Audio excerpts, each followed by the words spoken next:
Perkenalkan, nama saya Sinta Sri Febiola sebagai yang saya dari kelas 12 IPA SMA Sekaya Pintar Napandan. Nah, tujuan saya membuat video ini yaitu untuk menyelesaikan tugas yang diberikan oleh Pak Sarul Simbolon. Nah, judul makalah yang akan saya bawakan yaitu tentang perlindungan dan penegakan hukum di Indonesia. Pada bab ini dibagi menjadi 3 bagian. Yang pertama ada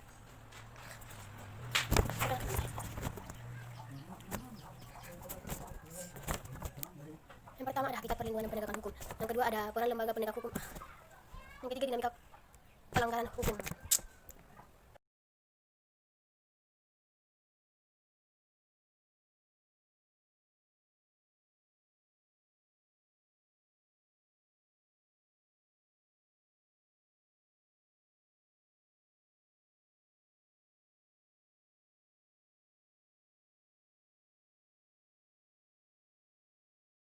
Perkenalkan, nama saya Sinta Sri Febiola Sibagariang.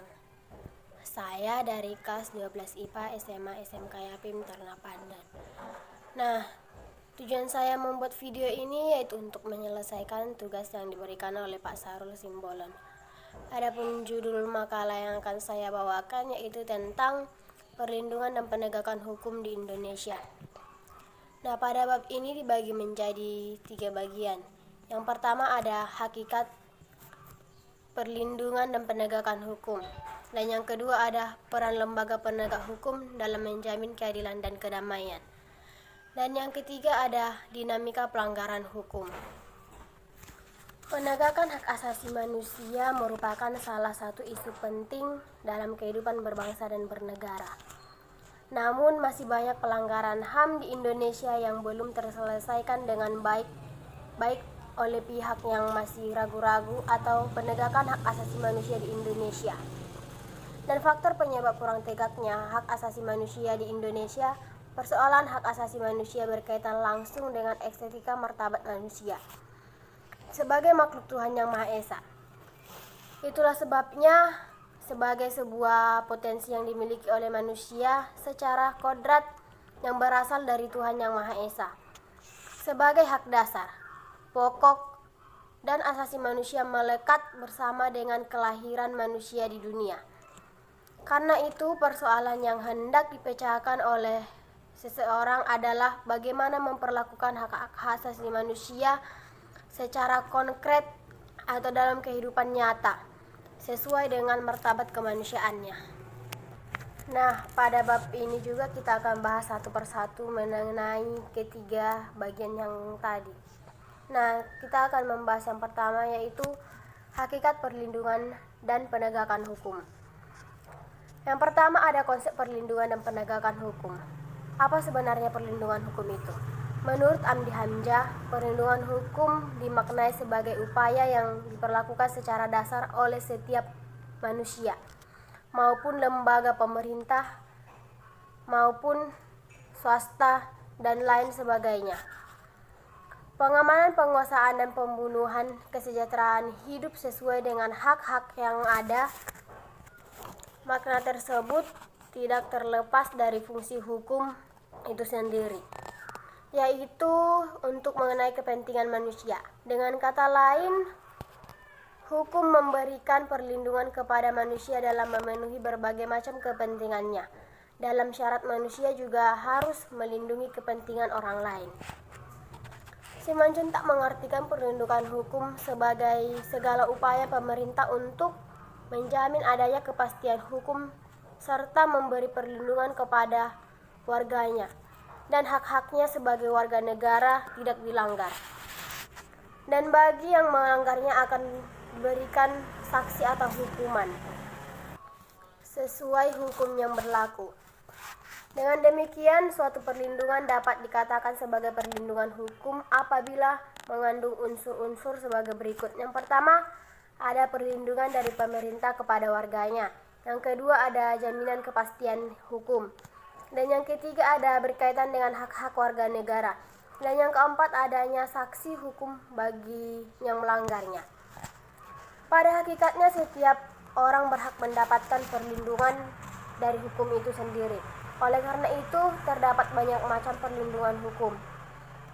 Dari sekian banyak jenis dan banyak perlindungan hukum, terdapat di antaranya yang cukup populer, yang telah akrab di telinga kita sendiri atau yang sering kita dengar dalam kehidupan sehari-hari kita, Terdapat di antaranya seperti perlindungan hukum terhadap konsumen. Hukum secara efektif menjalankan fungsinya untuk melindungi kepentingan manusia apabila ditegakkan sesuai dengan hukum-hukum yang berlaku di tempat itu sendiri. Dengan kata lain, perlindungan hukum dapat terwujud apabila proses penegakan hukum dilaksanakan. Penegakan hukum merupakan upaya untuk melaksanakan ketentuan-ketentuan hukum dalam berbagai macam bidang. Nah, yang kedua ada pentingnya perlindungan dan penegakan hukum. Sebagai negara hukum, Indonesia wajib melaksanakan proses perlindungan dan penegakan hukum. Negara wajib melindungi warganya dengan berbagai macam ketidakadilan. Melindungi warga negara dari berbagai macam ketidakadilan dan ketidaknyamanan dan menyampaikan hukum lainnya. Selain itu, negara mempunyai kekuasaan untuk memaksa seluruh warga negara yang untuk melaksanakan semua ketentuan-ketentuan yang berlaku, seperti peraturan-peraturan yang ada dan menjalankannya dengan baik. Perlindungan dan penegakan hukum sangat penting dilakukan karena dapat mewujudkan hal-hal berikut ini. Yang pertama ada tegaknya supremasi hukum, dan yang kedua ada tegaknya keadilan. Yang ketiga ada perwujudan perdamaian dalam kehidupan di masyarakat. Menurut Soeharto Soekarno, keberhasilan proses perlindungan dan penegakan hukum tidaklah semata-mata masyarakat melaksanakan tegaknya hukum yang berlaku, akan tetapi sangat bergantung pada faktor-faktor. Yang pertama ada faktor hukumannya. Dalam hal ini dimaksud adalah undang-undang yang tidak dibuat dan tidak boleh bertentangan dengan ideologi negara. Selanjutnya, undang-undang berusaha dibuat sesuai dengan kebutuhan dan kondisi masyarakat. Yang kedua ada penegak hukum, yakni pihak-pihak yang langsung terlibat dalam bidang penegakan hukum. Dan yang ketiga ada masyarakat, yakni masyarakat lingkungan di mana hukum tersebut berlaku dan diterapkan. Dan yang keempat ada sarana atau fasilitas yang mendukung penegakan hukum secara sarana atau fasilitas tersebut. Yang kelima ada kebudayaan, yakni sebagai hasil karya cipta dan rasa yang didasarkan pada karya manusia dengan di dalamnya pergaulan hidup. Nah, dalam hal tersebut memperkuat keyakinan kita bahwa proses perlindungan dan penegakan hukum merupakan suatu proses yang sangat penting dan mutlak untuk dilaksanakan oleh setiap warga negara. Nah, sekarang masuk ke bagian yang kedua, yaitu peran lembaga penegak hukum dan menjamin keadilan dan kedamaian. Dalam bab ini juga ada pembagiannya. Yang pertama ada peran Kepolisian Republik Indonesia atau yang sering disebut dengan Polri. Kepolisian Republik Indonesia atau yang sering disingkat dengan Polri merupakan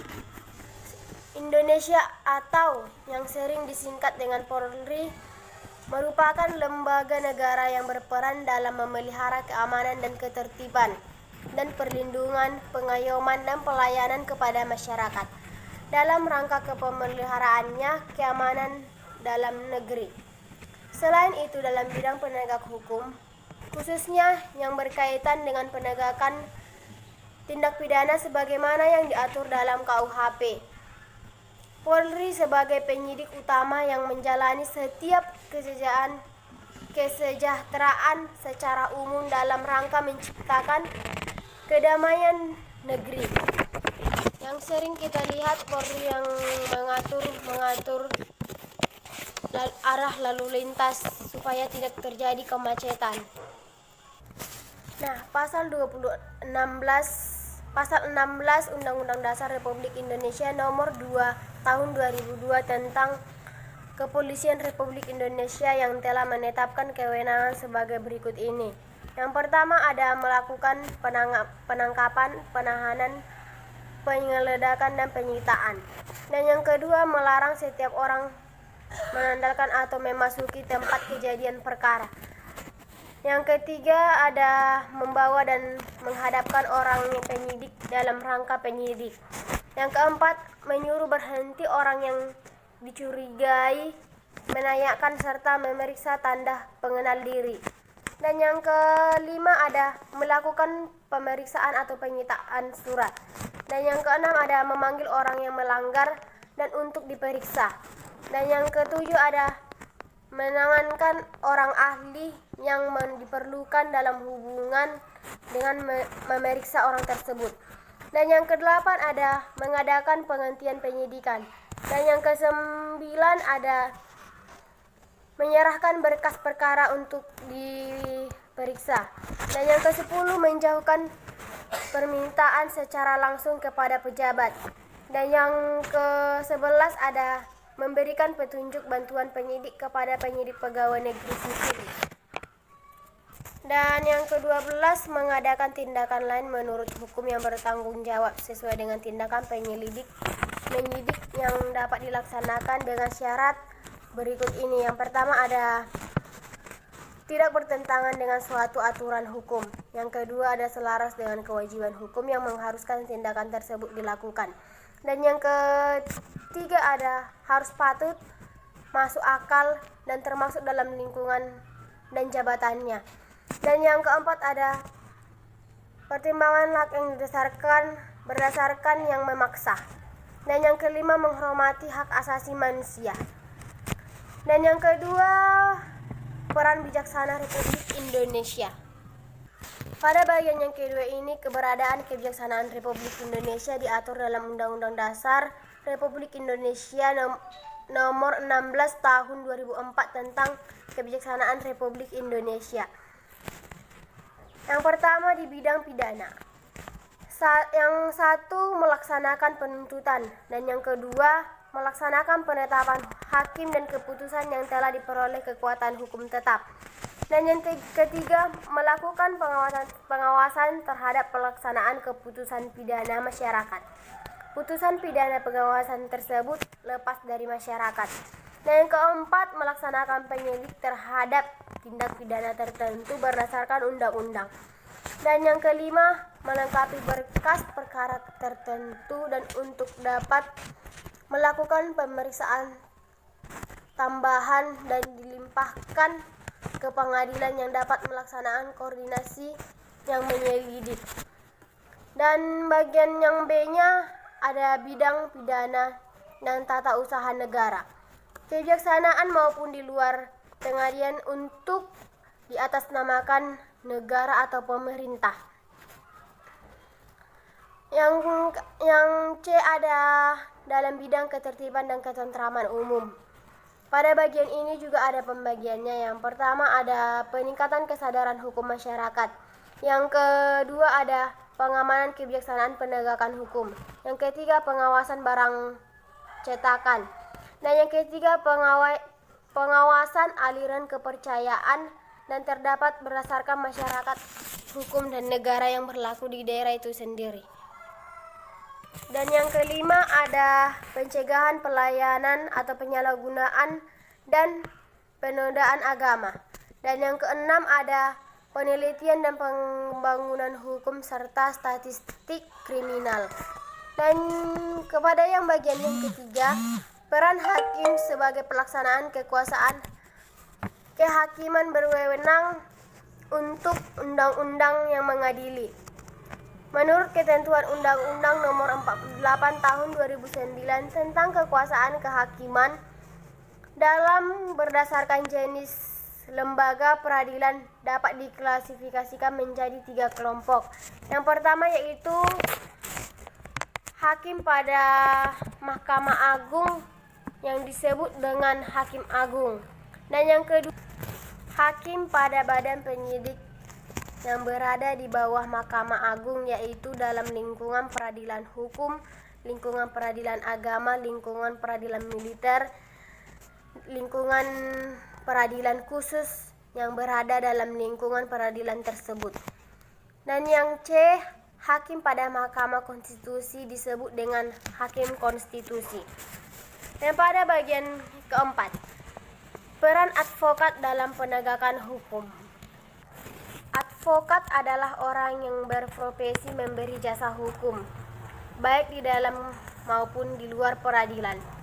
Adapun persyaratan untuk menjadi advokat di Indonesia diatur dalam pasal 3 Undang-Undang Dasar Republik Indonesia Nomor 18 Tahun 2002 tentang advokat, yaitu yang pertama ada warga negara Republik Indonesia, yang kedua bertempat tinggal di Indonesia, yang ketiga ada tidak berstatus sebagai pegawai negeri atau pejabat negara, yang keempat berusia sekurang-kurangnya 25 tahun, dan yang kelima ada berijazah sarjana yang berlatar belakang pendidikan hukum tinggi, dan yang keenam ada lulus ujian yang dilaksanakan oleh organisasi advokat, dan yang ketujuh ada magang sekurang-kurangnya 2 tahun secara terus-menerus pada kantor advokat. Yang kedelapan ada tidak pernah dipidana karena melakukan tindak pidana. Yang kedelapan ada berperilaku baik, jujur, bertanggung jawab, dan lain-lain, yang mempunyai integritas yang tinggi. Nah, adapun yang menjadi hak advokat adalah sebagai berikut. Yang pertama, advokat bebas mengeluarkan pendapat untuk mengeluarkan pernyataan dalam membela perkara yang menjadi tanggung jawabnya dalam sidang pengadilan yang tetap penegakan pada kode etik profesi yang berkurang perundang-undangan. Yang kedua, advokat bebas menjamin tegas profesinya untuk membela perkara yang menjadi tanggung jawabnya. Yang ketiga ada advokat tidak dapat dituntut baik secara perdata maupun pidana dalam menjalankan tugas profesinya dengan etikat baik maupun kepentingan pembelaan klien dalam sidang pengadilan. Dan yang keempat ada advokat berhak memperoleh informasi, data, dan dokumen lainnya, baik instansi dokumen pemerintahan maupun pihak lain yang berkaitan dengan kepentingan tersebut yang dibutuhkan untuk bukti yang didapatkan darinya. Dan yang kelima, advokat berhak atas kerahasiaan hubungannya dengan kliennya, termasuk perlindungan atas berkas dan bagian elektronik advokat lainnya. Dan yang keenam, ada advokat tidak dapat diidentikan dengan kliennya dalam membela perkara klien oleh pihak yang berwenang. Kewajiban yang harus dipatuhi oleh seorang advokat diantaranya yang pertama ada advokat dalam menjalankan tugas profesinya dilarang membedakan perlakuan terhadap klien berdasarkan jenis kelamin, agama, politik, keturunan, ras, dan latar belakang sosial dan budayanya. Nah, yang kedua, advokat wajib merahasiakan segala sesuatu yang diketahui oleh kliennya supaya mempermudah untuk mendapatkan informasi. Dan yang ketiga, advokat dilarang memegang jabatan lain yang bertentangan dengan kepentingan tugas martabat profesinya. Dan yang keempat, ada advokat dilarang memegang jabat lain dan pemerintah peradilan sedemikian rupa sehingga menyesuaikan profesi advokat dalam mengurangi kebebasan dan kemerdekaan dalam menjalankan tugas dan profesinya dengan baik. Nah, keempat, advokat yang menjadi pejabat negaranya tidak melaksanakan tugas profesi advokat selama memangku jabatan tersebut. Nah, bagian yang kelima, peran Komisi Pemberantasan Korupsi. Nah, pada bagian yang kelima ini ada Komisi Pemberantasan Korupsi atau yang sering kita sebut dengan KPK. Komisi Pemberantasan Korupsi ini disingkat dengan KPK, yaitu adalah sebuah komisi yang dibentuk pada tahun 2003 berdasarkan Undang-Undang Dasar Republik Indonesia Nomor 30 Tahun 2002 tentang Komisi Pemberantasan Tindak Pidana Korupsi. Bertujuan dibentuknya KPK adalah untuk mengatasi, menanggulangi, dan memberantas korupsi. Untuk mencapai tujuan tersebut, KPK mempunyai tugas sebagai berikut. Yang A. Koordinasi dengan instansi yang berwenang melakukan pemberantasan tindak pidana korupsi. Dan yang B. Supervisi terhadap instansi yang berwenang melakukan pemberantasan tindak pidana korupsi. Yang C. Melakukan penyidikan, penyelidik, dan penuntutan terhadap tindak pidana korupsi. Dan yang ketiga, melakukan tindakan-tindakan pencegahan tindak pidana korupsi. Dan yang kelima ada melakukan monitor terhadap penyalahgunaan pemerintah negara. Selain memiliki tugas tersebut, pemerintah juga memiliki kewajiban. Komisi ini memiliki beberapa wewenang sebagai berikut ini. Yang pertama ada mengkoordinasikan penyidik pembentukan tindak pidana.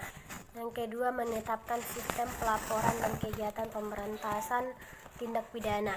Dan yang ketiga, meminta informasi tentang tindakan kegiatan pemberantasan tindak pidana korupsi pada instansi terkait.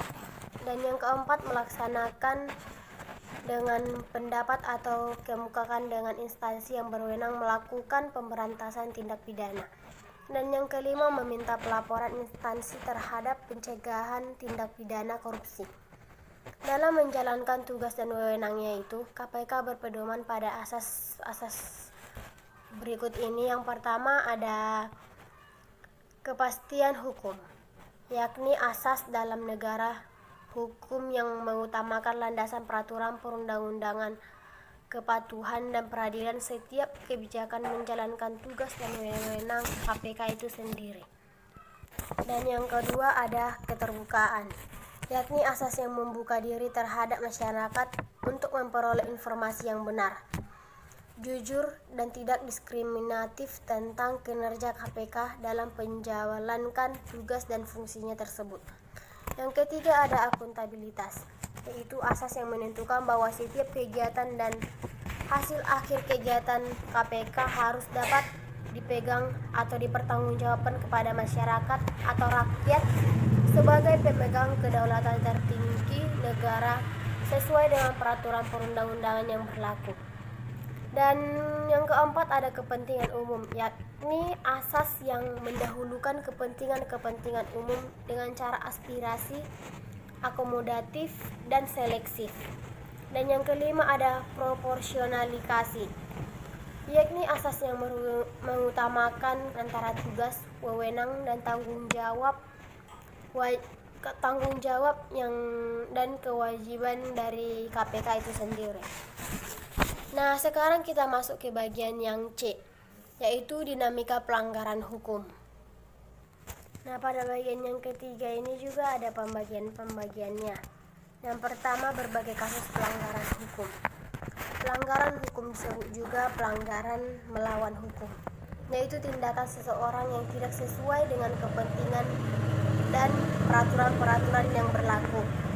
Dengan kata lain, pelanggaran hukum merupakan pengingkaran terhadap kewajiban yang telah ditetapkan oleh peraturan dan hukum yang berlaku. Misalnya, kasus pembunuhan merupakan pengingkaran terhadap kewajiban untuk menghormati hak hidup orang lain. Pelanggaran hukum merupakan bentuk ketidakpatuhan terhadap hukum. Tindak peraturan terhadap hukum disebabkan oleh dua hal. Yang pertama, pelanggaran hukum oleh si pelanggar hukum yang berlaku sudah tidak sesuai dengan ketentuan kehidupan. Berikut ini contoh yang bertentangan dengan aturan yang dilakukan di lingkungan sekolah, masyarakat, bangsa, dan negara. Yang pertama ada di lingkungan keluarga. Di antaranya yang pertama mengabaikan perintah orang tua. Yang kedua ada mengganggu kakak atau adik yang sedang belajar. Yang ketiga ada ibadah tidak tepat waktu. Dan yang keempat ada menonton tayangan yang tidak seharusnya dia tonton. Dan yang kelima menonton TV sampai larut malam. Dan yang keenam bangun kesiangan. Dan yang kedua dalam lingkungan sekolah. Di lingkungan sekolah juga banyak hal-hal yang bertentangan. Yang pertama ada menyontek ketika ulangan. Yang kedua datang ke sekolah terlambat. Yang ketiga berpakaian tidak lengkap. Yang keempat bolos mengikuti pelajaran. Yang kelima tidak memperhatikan penjelasan dari guru. Dan yang keenam berpakaian tidak rapi dan sesuai dengan peraturan-peraturan yang ada di sekolah atau yang diterapkan di sekolah. Yang C, dalam lingkungan masyarakat. Antaranya yang pertama ada mangkir diri dari ronda malam. Yang kedua tidak mengikuti kerja bakti dengan alasan yang tidak jelas. Dan yang ketiga main hukum sendiri. Yang keempat ada mengkonsumsi obat-obatan terlarang. Yang kelima melakukan tindakan diskriminasi pada orang lain. Yang keenam melakukan perjudian. Yang ketujuh membuang sampah sembarangan. Dan yang D ada dalam lingkungan bangsa dan negara. Di antaranya yang pertama tidak memiliki KTP. Yang kedua tidak mematuhi rambu-rambu lalu lintas, perampokan, pengeluapan, penggadaian uang palsu, pajak karya yang lain sebagainya. Dan yang keempat melakukan aksi teror terhadap kelengkapan alat-alat negara. Dan yang kelima tidak berpartisipasi dalam atau terhadap pemeliharaan negara. Dan yang keenam merusak fasilitas umum. Dan sekarang kita masuk ke bagian yang kedua, macam-macam saksi pelanggaran hukum. Yang pertama, tegas berarti adanya aturan yang berlaku yang telah dibuat secara material dan telah diatur dalam peraturan perundang-undangan. Misalnya hukuman pidana mengenai saksi diukur dalam pasal 10 KUHP. Dalam pasal tersebut ditegaskan bahwa saksi pidana terbentuk hukuman yang mencakup yang pertama ada hukuman pokok yang terdiri dari hukuman mati, dan yang kedua hukuman penjara yang terdiri dari hukuman seumur hidup dan hukuman sementara waktu atau setinggi-tingginya 20 tahun dan sekurang-kurangnya 1 tahun. Yang kedua tadi hukuman tambahan yang terdiri dari pencabutan hak-hak tertentu, perampasan atau penyitaan barang-barang tertentu. Yang ketiga pengumuman keputusan hakim. Nah, sekarang masuk ke bagian yang kedua. Nyata berarti adanya aturan yang secara material yang telah ditetapkan kadar hukuman berdasarkan perbuatan yang dilakukannya. Contoh dari pasal 33 KUHP menyebutkan bahwa barang siapa sengaja merampas nyawa orang lain diancam karena pembunuhan dengan pidana penjara paling lama 15 tahun. Nah, sekarang masuk ke bagian yang ketiga, partisipasi dalam perlindungan dan penegakan hukum. Kekuatan dan peraturan terhadap hukum yang berlaku merupakan konsep nyata yang terdiri dari seseorang yang diwujudkan dalam perilaku yang sesuai dengan sistem hukum yang berlaku. Kepatuhan hukum mengandung arti bahwa seseorang mempunyai kesadaran untuk memahami dan menggunakan peraturan perundang-undangan yang berlaku, mempertahankan tertib hukum yang ada, menegakkan kepastian hukum. Adapun ciri-ciri seseorang yang berperilaku sesuai dengan tindakan hukum, berperilaku dapat dilihat dari perilaku yang diperbuatnya dalam kehidupan sehari-hari. Yang pertama, disenangi oleh masyarakat pada umumnya. Yang kedua, ada tidak menimbulkan kerugian bagi diri orang lain. Yang ketiga, tidak menyinggung perasaan orang lain dan menerima pendapat orang lain. Yang keempat, mencerminkan kesadaran hukum. Yang ketiga, meningkatkan keselarasan. Dan yang ketujuh, ada mencerminkan keputusan terhadap hukum. Perilaku yang mencerminkan sikap patuh terhadap hukum harus kita tampilkan dalam kehidupan sehari-hari, baik di lingkungan keluarga, sekolah, bangsa, dan negara. sebagai perwujudan partisipasi dalam proses kegiatan dan perlindungan hukum yang baik dan lancar. Nah, dalam kehidupan di lingkungan keluarga mengakui pemerintah, pelanggaran hukum disebut juga perbuatan melawan hukum, yaitu tindakan seseorang yang tidak sesuai dengan bertentangan dengan aturan-aturan yang berlaku di lingkungan tersebut. Dengan kata lain, pelanggaran hukum merupakan pelanggaran terhadap kewajiban-kewajiban yang berlaku. Misalnya kasus pembunuhan. Kasus pembunuhan termasuk juga pelanggaran hak asasi manusia dan mengambil apa yang bukan hak mereka. Jika terjadi kasus pembunuhan, maka akan terjadi berbagai masalah yang terjadi di lingkungan tersebut. Nah, jadi perlindungan hukum adalah segala upaya yang dilakukan oleh penegak hukum untuk melindungi dan melakukan penegakan hukum untuk hak-hak subjek hukum agar hak-hak tersebut tidak dilanggar, di mana penegakan hukum dijalankan untuk sebagai upaya dan untuk menjalankan ketentuan-ketentuan yang berlaku. Ketentuan yang berlaku termaksud hukum secara efektif untuk melindungi kepentingan manusia apabila ditegakkan. Perlindungan dan penegakan hukum dapat terwujud perdamaian dalam kehidupan berbangsa dan bernegara. Sebagai makhluk sosial, sebaiknya kita harus mematuhi hukum yang berlaku di negara kita atau di negara Indonesia ini.